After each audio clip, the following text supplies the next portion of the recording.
the common thread really is like, hey, having the right agent giving you the right information, being able to get you the right deals early on. People want to do business with people they like. They also want to do business with people that make money for them. I think that's on the real estate side, that's really, really, really critical. I'm very honored to have a special guest on the show today, Avery Carl. I guess more about the lack of liquidity in this market right now, where people aren't forced to sell. They have a lot of equity, but it's hard to get financing. Maybe talk about why is it a bad time to sell right now? So it's going to be a little bit specific to what you're. So maybe talk about that dynamic where you're looking to sell, you obviously know what you paid for it, you know what the sold comps around you, and you're looking at the inventory kind of similar to yours. How do you think about the rental history? So with rental history, it doesn't actually add. Like, how did the idea of like, hey, I don't want just like Avery to run around and sell houses. I want to build a team. I want to build the number one team within EXP that's in 20 markets. And maybe just walk us through that, like that mindset actually. I didn't start out like that. So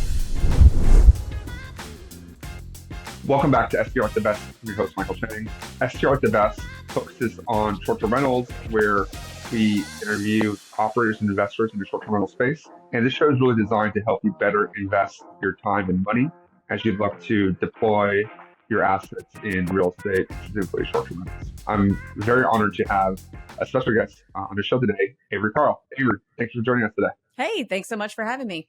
So Avery has the distinction of being the first guest ever to come back on the show. Oh. So Avery did an episode with me about almost a year ago. Avery and I go way back, and she goes back longer with my wife, Elizabeth. When we were first looking at short-term rentals and buying short-term rentals, Avery was one of the first agents we'd reach out to back in 2018, I think. And then I think we have the funny story where we caught her in like a Taco Bell on the phone many, many moons ago. But Avery has built a tremendous business through her firm, The Short-Term Shop, brokered by eXp Realty.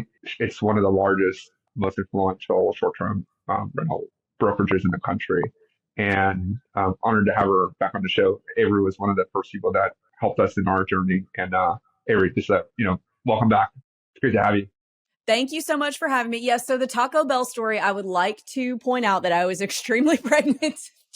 Not that I don't love Taco Bell, not pregnant, but I don't eat like that like all the time. But I do remember I was like, oh, I got to call this girl Liz back, but let me slam this Taco Bell first. So yes, I don't know why that's what sticks out in my brain about the first time talking to you guys, but it was. When was the last time you've been to Taco Bell? The last time I had Taco Bell, probably like sometime in the last 6 months. I usually only get it like if we're on a road trip. Okay. Nice. Well, you've been busy. I mean, you've been traveling. But why don't we kind of first set the stage? Like, tell us what you've been up to. Tell us a little about the short-term shop. Yeah. So, short-term shop, we've been around almost 10 years now, and we were the first and largest short-term rental specific brokerage or team, within a brokerage at eXp Realty. We've got offices in about 20 markets. We've been the number one team in the world at eXp 3 years in a row. We were number two last year because the number one guy bought somebody else's team, which is cheating, but whatever. He's a good guy. So we've got offices in 20 markets, beach markets, mountain markets, some kind of metro markets. So like Scottsdale and Orlando, even though they have a big vacation component, they're still technically a metro market. We have a pretty good cross section of what the short-term rental not just rental market, but sales market is doing kind of across the country. So we're weathering the storm very well in terms of the real estate market, which we can get into how bad the real estate market really is. But, just hanging out, helping people buy short-term rentals. We've helped over 5,000 people buy and sell short-term rentals. And that's what we're going to continue to do, sticking to our primary flywheel. And that's about it. Well, the two of those 5,000 are Elizabeth and Michael Chang. Avery and her team, specifically Julie, who's now retired now, which is shocking for me, by the way, retired. They helped us buy our first short-term rental, closed in September of 2020 in the Smoky Mountains. We bought it for $559,000, closed September 29th. Thank God we got the roof replaced the next day. Basically the next day, right after we closed, we had the roof replaced. And that property is probably 900-ish right now. If we were to sell right now, 900-ish. So it's Oh, pretty good equity appreciation. But more than that, it has cash flowed. Last time I checked over the last 5 years, cash flow, and I mean actually like cash in pocket, almost $200,000. It's like awesome. kind of incredible if you think about it. So one of our most successful investments ever. So shout out to Avery and shout out to Julie. So I want to kind of frame the show a little bit today. If you want to know a little bit about kind of how Avery and I met, I'll refer back to our prior episode. We talked a lot about that, about how to choose a short-term rental agent. But today I want to hit on, since Avery's really kind of grown her business since we last talked a year ago. She has a lot of touch points in all the different markets through her team. And I want to spend the first kind of part of the show talking about her view of the market. And then the second part talking about how she's evolving and solidifying her business, as we kind of go through 2025 and looking forward into the next year or two, given the rate environment and the economic. So, Avery, you kind of start off saying like, kind of the truth. So give us the unvarnished truth of what's going on and why don't we start with just kind of the broader real estate market, kind of people see some of the numbers, and then what's happening really within short-term rentals. Sure. So the broader real estate market is in the toilet, to be frank. So to give you guys kind of a frame of reference, we measure how the real estate market is doing, like the health of the real estate market, by the number of transactions, like number of homes that are sold each year. And fewer homes were sold in 2023, 2024, and looking like 2025 as well than the entire last 35 years. So, when everybody thinks of a real estate crash, you think of 2008 and the aftermath of a few years after 2008. More homes were sold 2008, 9, 10 than in the last 3 years. So that should paint a pretty good picture of how bad the real estate market is right now. But there are some major differences. So back then, people weren't buying houses because they couldn't, because it was a credit crisis. Now they're not buying houses because they're choosing not to. The lending regulations are a lot stricter now. Back then, people were getting 100% loans or over 100% loans. Now they have been super strict ever since then. There's a lot of equity in the market, but people are just choosing not to buy properties because 83% of mortgages right now out there, people who have mortgages, are less than 6%. So somebody who has a mortgage right now that's like at 4.5%, well, they're not going to jump up, even if they need to move or make a lateral move or just, buy a new primary home. They're not going to jump up to a 6.9% mortgage. That's not realistic. So they're just choosing to wait. They're making do. So really, really bad in terms of selling your property right now. Anybody who comes to us right now, we're like, if you don't have a cash flow problem, if you're not like losing money on this property, don't sell it. And like, I'd love to list it for you. I'd love to make, the commission on it, but it's not in your best interest to put anything on the market right now because the real estate market is so terrible. Now, Yeah. Sorry, Avery, can I pause you there for a moment? So I just want to just kind of pull out a few points there. One, when you talk about the real estate market being historically bad, I think I want to clarify that it's based on, from more, it's based on a transaction volume type perspective, right? So there's just fewer deals transacting, fewer houses being sold. right.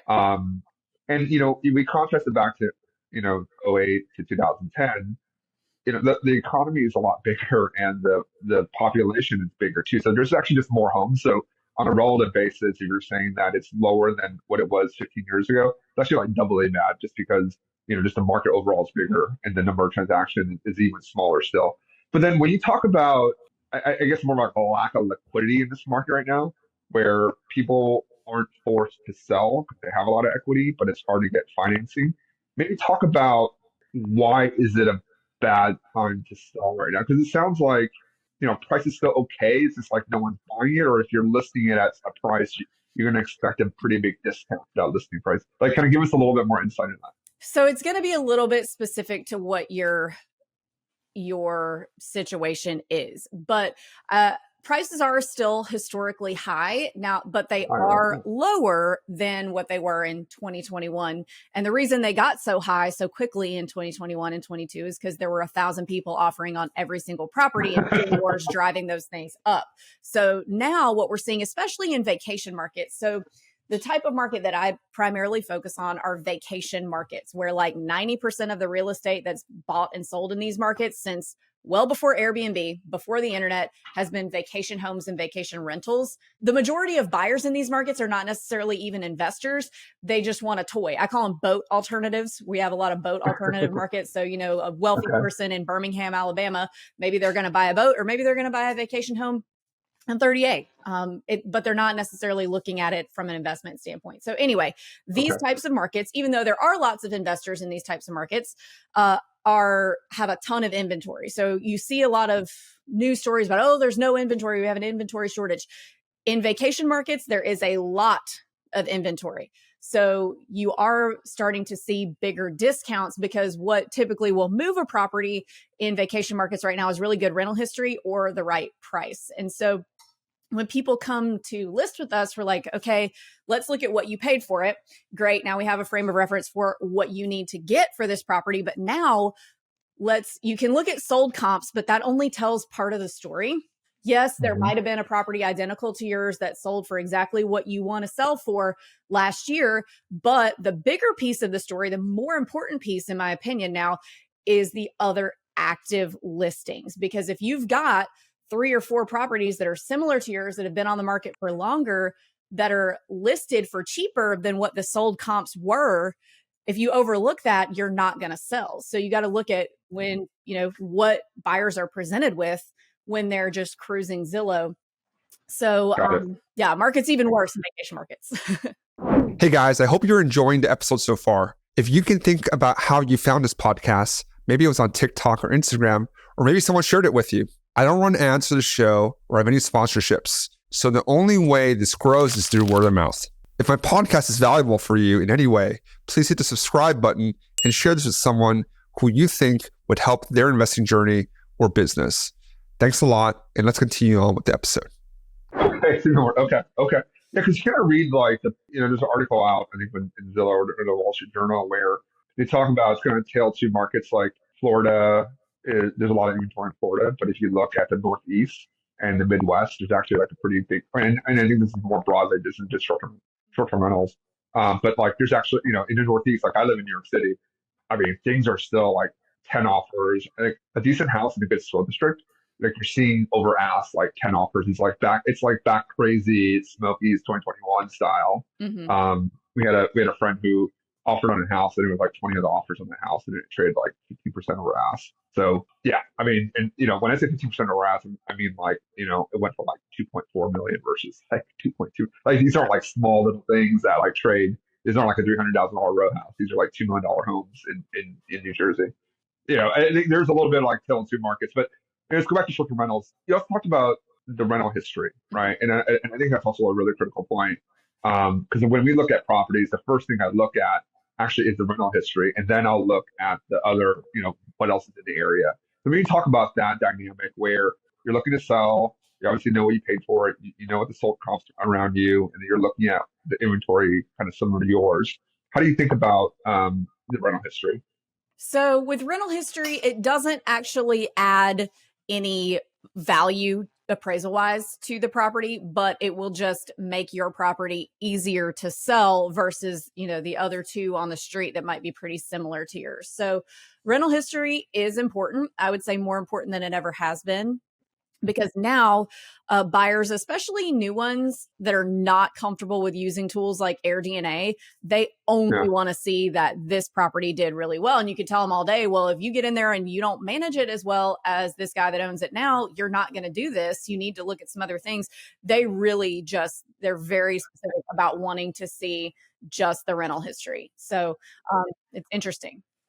It is very interesting, and that's why I always tell the students that we coach in our program is like the offer quality is critical. Like you're not whatever you see on your DNA or B&B Cal, like you're not going to hit those numbers exactly. It's just not going to, you're going to do better or worse, right? And a lot of that's driven by the offer quality. So, John Smith, who's never done short-term rentals, buys mine, and I've done it for 9 years now. Are they going to do exactly as well as I have? Probably not, right? And then, vice versa, right? If I'm buying something where it's operated by John Smith, that's, kind of on his boat most of the time and not really focused on the short-term rental, right? I probably will do better than him just because I've been doing this for a lot longer. So if you're out there listening, education part, the operative quality part is absolutely critical, whether you're buying a property, whether you're leasing it for an arbitrage, whatever that is, like the quality of how you operate is critical. And that's why you're listening to this today, and educating yourself on how to be, the best short-term rental investor plus the best short-term rental operator. Like that's really going to generate real returns for you. So, let's okay, let's zoom out. So bad sounds like pretty bad overall. Period. So you have bad. Okay, so there's 20. You're in 20 markets. Are there any pockets of relative strength, or pockets where there's like real distress, where things are kind of trading really below ask? So if you're listening to this right now, and people are trying to figure out, okay, I still want to get in, right? Bonus depreciation at 40%. Maybe with the new tax bill it goes back to 100. So I want to pre-position myself so that when it's time to jump, I know where the right market is. So maybe give us a little bit of insight, just given you have so much visibility into the top markets here in the U.S. Sure. So where the opportunity is right now is those high inventory markets, those boat alternative markets. So if you go into like a Nashville right now, you're competing with, primary home buyers, things like that, or like an Austin. But if you go into like a Smokies or an Orlando or even a 30A, Destin, these areas, especially in Florida is on sale right now because it's had a lot going against it the last few years, like insurance prices. We've had a couple hurricanes, so people get a little scared off of Florida when that happens. I'll use an example for me. I live in Florida. After church a few weeks ago, or I guess 8 or 9 weeks ago now, my husband Luke and I were like, well, we should probably buy a piece of real estate. Let's go look at some places. So I said, all right, well, we're going to get a deal. So we looked at 10 places. I only wanted to look at places that had been on market for 9 months or over. So we looked at 9 months. Okay, 9 months and over. Okay, yeah. 9 months and over Florida. Okay. Yeah. So we looked at 10 properties, offered super low on 3. 2 people told us to go to hell and didn't even respond to us. But the last person, actually on my favorite house, they started at 1.27 asking price, back when they first listed it about a year ago. They've kind of creeped down a little bit. They were at like 9 something. We were able to get it for 815. So 815. What was the first offer? What was it? Oh God. I wanted to go 800, but Luke, he always has to like take it a step further. We offered 750. And so, we offered extremely lower than a lot of people are like, a lot of people are afraid to offer that low.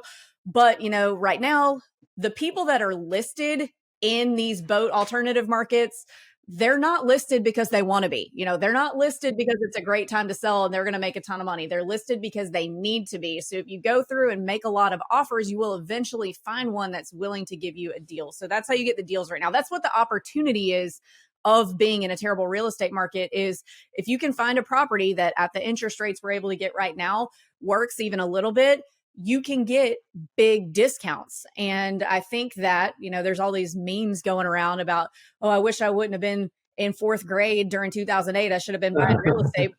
I think in 10 years, people are going to look at this time now when nobody was buying real estate and say, oh crap, I should have bought real estate during that time. So the opportunity is out there. You have no competition. I always say you can have one of these 3 things. You can have low competition, low prices, or low interest rates. So right now we have low competition. 2 years ago, we had low interest rates and it was a complete bloodbath, like zombie apocalypse of people climbing over each other to buy houses. So I prefer the low competition myself as an investor. I think there's a little bit of like one price anchoring, right? Where someone is asking for X dollars. You feel bad giving, what can be, what 2 of those 3 people felt insulted at and not even responded, right? But I think you're trying to tease out that person that just really wants that liquidity, really wants to sell. So I just want to kind of highlight that again. So 1.27 was the original list 9+ months ago. Obviously want to sell because they didn't take it off the market. So it's been on the market for this long. That's a sign that this person really wants to sell.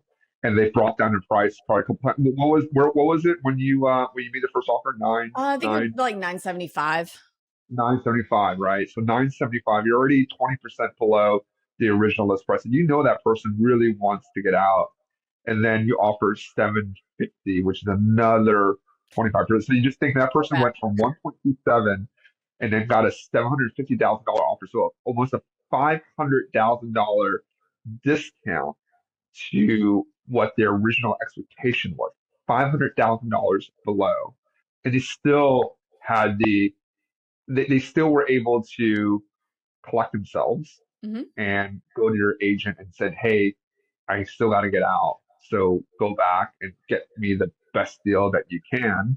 I'm curious. So what did it, if you don't mind, just like kind of what did it come back with when you offer 750?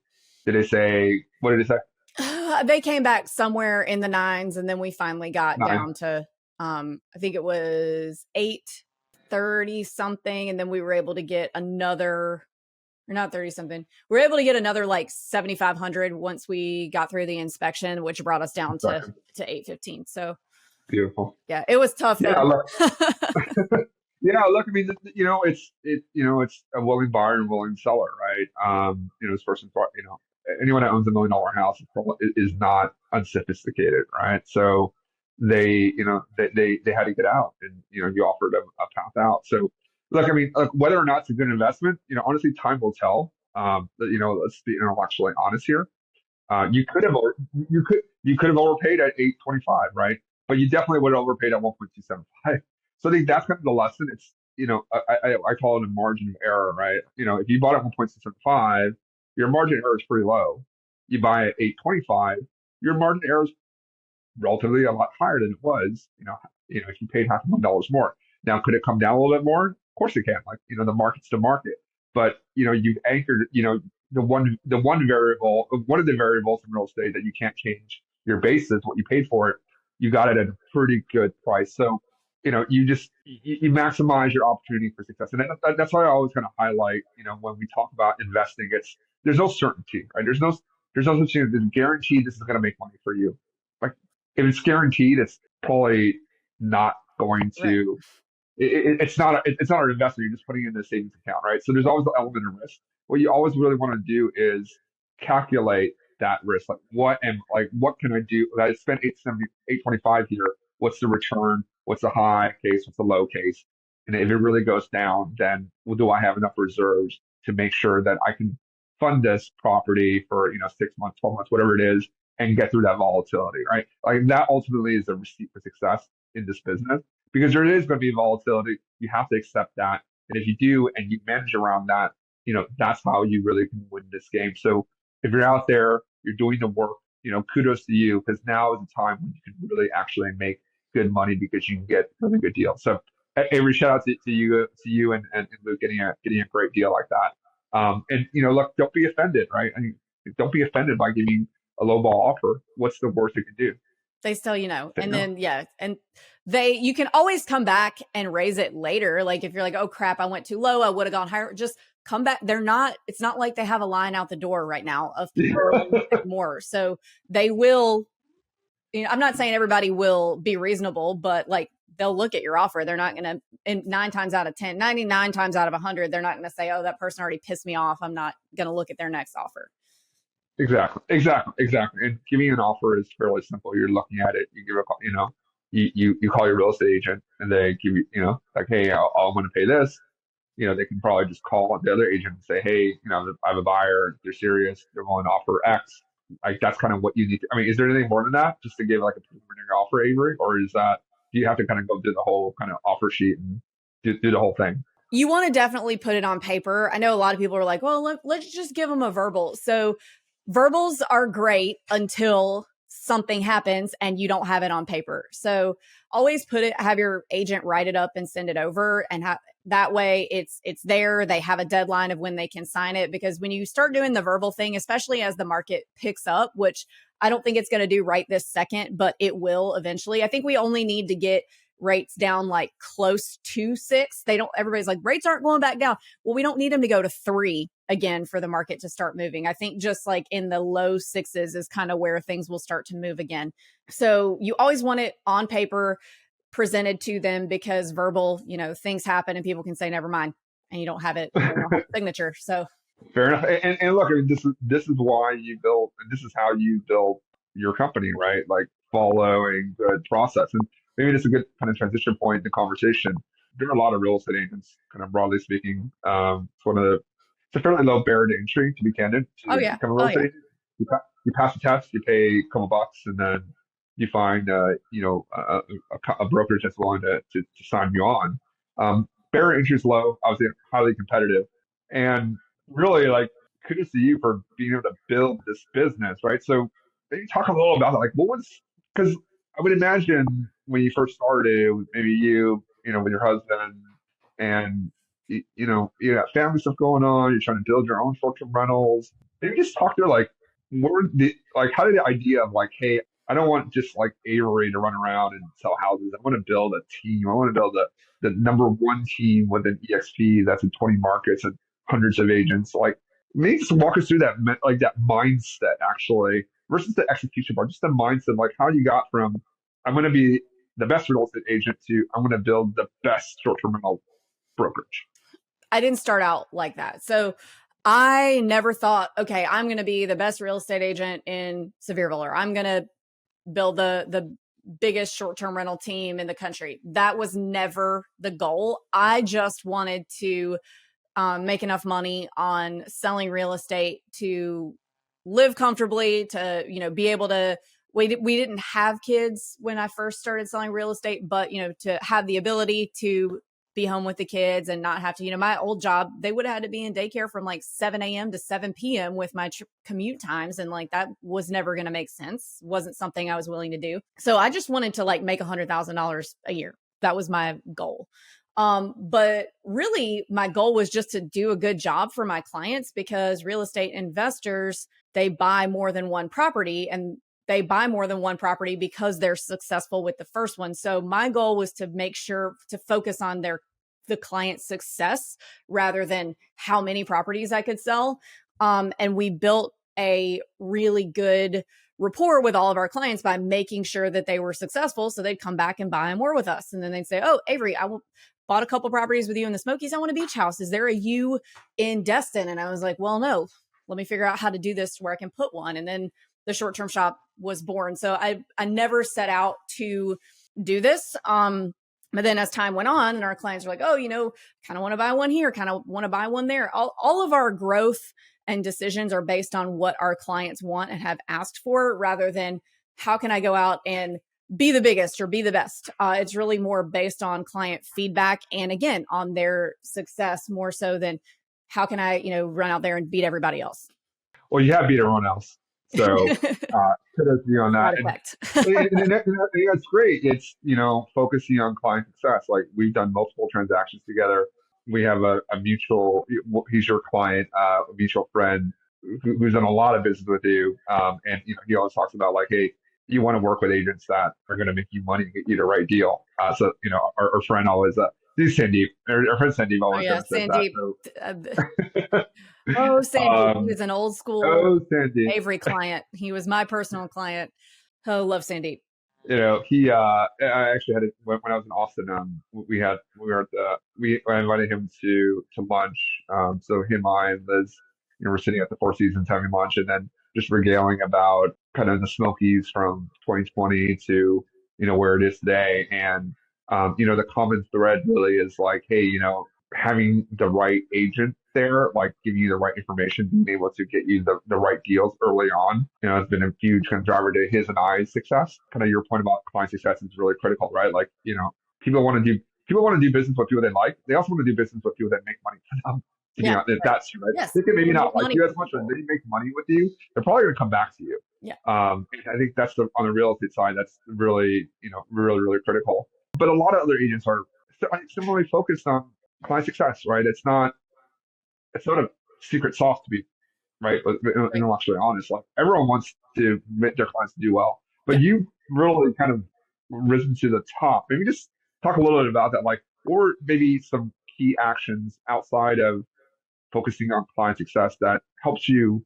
Like, was it like a growth mindset? Like, hey, well, I can't be in Destin, but let me find the right person in Destin and work with them, develop partnership with them versus maybe, agent B or person B would have been like, okay, well, let me actually just try to learn Destin and like I can do the Smokies and Destin, I'm just gonna like do everything myself. Maybe just talk a little bit about that. I guess for me, what has allowed the short-term shop to grow the way that it has is that I'm kind of a workhorse. So, a lot when we hired an agent in Destin, I was like, I mean, who do I know? I grew up going to Destin. Who do I know here that might be a real estate agent? Well, Rush Valentine. I grew up with him. We went to the same elementary school. His mom was my high school guidance counselor. And so I just called him up. I'm like, hey, hadn't talked to you in like 15 years. Do you want to do this? And he was like, yeah, okay, sure. But in terms of like getting it really moving and going, I came up, and not to be like David Green's sports analogy here, but I came up in athletics. So from a very young age, I got super serious about soccer. So I was playing select. I mean, even I played everything up until probably like 8th or 9th grade, but got super serious about soccer because I saw it as my ticket out of small town Mississippi.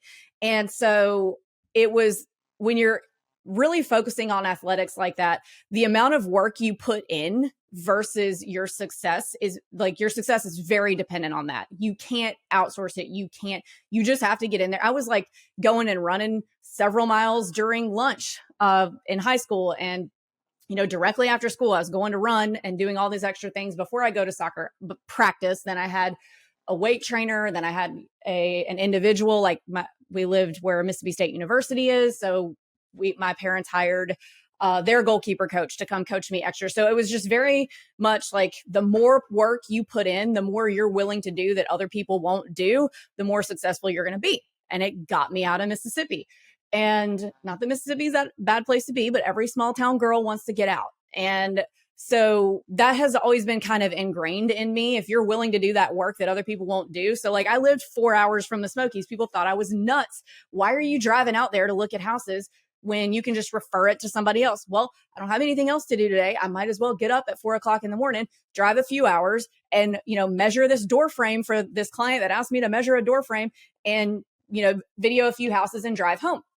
And so because I was willing to do these things that other people thought were crazy, we've been able to build a lot more success just by being willing to do the work that other people are not willing to do.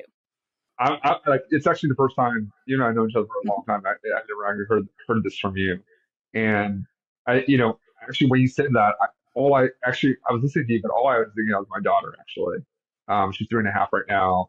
Getting into sports, and I think it's this is not really real estate, but just kind of like building for yourself. Like honestly, you can't really control how smart your kids are, right? The kids are smart. They're like really smart or like whatever along that threshold or that spectrum they are. You really can't control how smart they are. Like they're going to be who they are, and you're going to support them, all that stuff, right?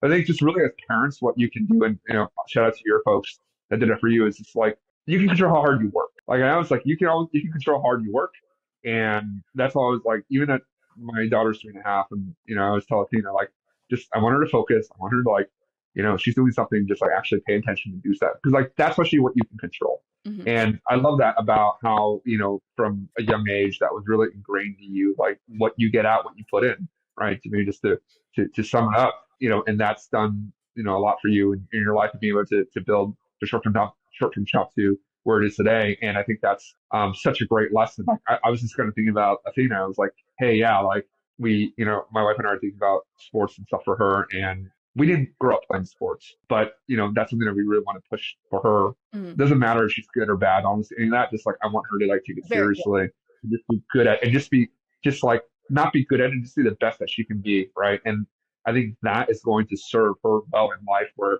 hey, if I got a client and I got to do something that's like seemingly inconvenient, drive 4 hours to go do something, right? Like that's how I'm going to do the work and how I'm going to be successful, because I'm willing to do that. Whereas 99% of the people are just going to refer it out to someone and not own that client relationship. Like Avery was going to drive 4 hours, going to do what the client asked for, and maybe go above and beyond that, the client recognizes that, and then now, she's a client, or he or she is a client of hers for the rest of their life, right? Like you and I have done multiple deals together. Our friend Sandeep has done like tens of deals with you guys. And so that's like that one, and it all starts from there, like that one client, that one person that you make money for, that likes you, their best marketing, right? They're telling all their friends about what a great job you did, bring you business, help you grow. And all comes from the ability to do the work. Yeah, I you think can't really, maybe the word do you're the looking work. for is grit. Like athletics, It's great, whether you're yeah. good or bad. Like I don't care. Resilience. Yeah, I don't Yeah. care if my kids are good or bad at sports, but they're going to be in at least one sport, and one art, whether it's theater or music or what have you. I'm making them play piano. Anyway, that's beside the point. But athletics teaches you grit. It's the best way to Yeah. teach your kids grit is athletics. I love it. I love it. I think it's a great place to end the show. Yeah, no, just great. Whatever you're doing, right? Whether it's short-term rental investing, and wherever the market is right now, the grit, the resilience to continue to look at properties, to make offers, right? Whether if you're an operative right now, and you're going through your low season, you're going through whatever seasonality, and like just the grit to kind of get through that versus quitting. Or if you are a real estate agent, and like, you're starting out wherever you are in your life cycle, and just being able to kind of see past that and do the work, right? If you do the work, you're gonna get the results. Control what you can control. I think that's really the best advice. Avery, so, folks that are listening here today, if they're, interested in learning more about short-term shop, they're looking to either buy or sell, real estate, what's the best way to reach out to you and your team? Yeah. So our website, theshorttermshop.com. If you want to follow us on social media, we have a big Facebook group, like 70,000 investors. It's the same title as my most recent book called Smarter Short-Term Rentals. You can follow us on Instagram at The Short-Term Shop. Or if you want to follow me personally, it's at The Avery Carl. Perfect. And we'll, folks in the show notes, we'll have the website, we'll have some Avery socials on there. Definitely reach out to Avery and team on, if you're looking at short-term rentals. They're great. They've been a great resource for my wife and I over the last 5 years, 7 years now. We are big fans of Avery and what she's built. And Avery, thanks again for coming back on. You're the first return guest, and we'll have you back on in a year, and you can tell us more about. You can give us another update on the market. Thank you very much for your time today. I really appreciate it. Thanks for having me. If you found this episode valuable, please make sure you hit the subscribe button so you can get notified when I put out new content on Airbnb investing. And if you want to learn about how to work with me more directly, I have links below on my description. Click on those and let's figure out how I can help you with your Airbnb investing journey.